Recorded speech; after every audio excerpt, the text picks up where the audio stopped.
Impossible pour Sheila de ne pas évoquer cette belle amitié. À l'occasion de ses 60 ans de carrière, Annie Chancel de son vrai nom raconte son histoire dans le documentaire Sheila, toutes ses villas diffusé sur France 3, ce vendredi 6 janvier. Si elle revient sur son histoire d'amour tumultueuse avec le chanteur Ringo, l'artiste de 77 ans évoque également sa relation avec Claude François. Tous deux protégés du producteur Claude Carrère, les deux artistes sont très vite devenus inséparables. Claude, ça a été vraiment mon ami fidèle, déclare-t-elle avec tendresse. Avant de revenir sur les débuts de leur complicité, on a démarré ensemble, on a fait l'une de nos premières télés.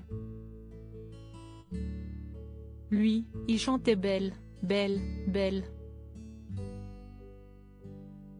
Et ce moment de vie, je pense, nous alliait pendant des années. C'est donc avec une vive émotion que l'interprète de Spacer a contemplé une photo d'elle et de son acolyte. Regarde comme on est bien là, lance-t-elle au journaliste en lui montrant une image d'archive en noir et blanc. Et pour cause. Ce cliché des deux artistes suffit à lui-même pour témoigner de leur complicité et complémentarité. Regarde nos regards.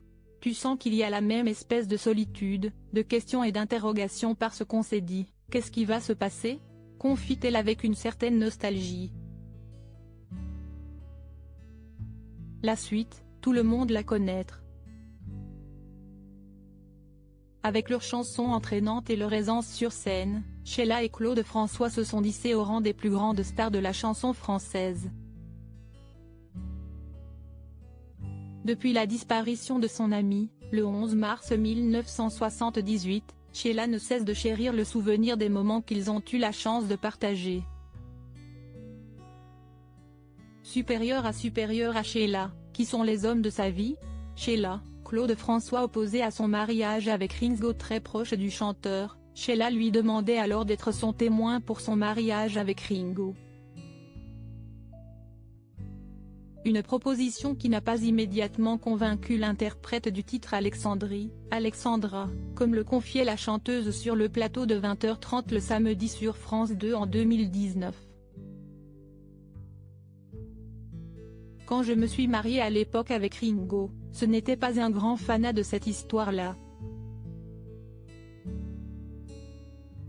On en a beaucoup parlé, a-t-elle expliqué au journaliste Laurent Delahousse. Et pour cause, Claude François avait des doutes sur le couple. Bien qu'il ne vit pas cette union d'un bon œil, le père de Claude Junior et Marc François a mis ses réticences de côté et a accepté la volonté de son ami.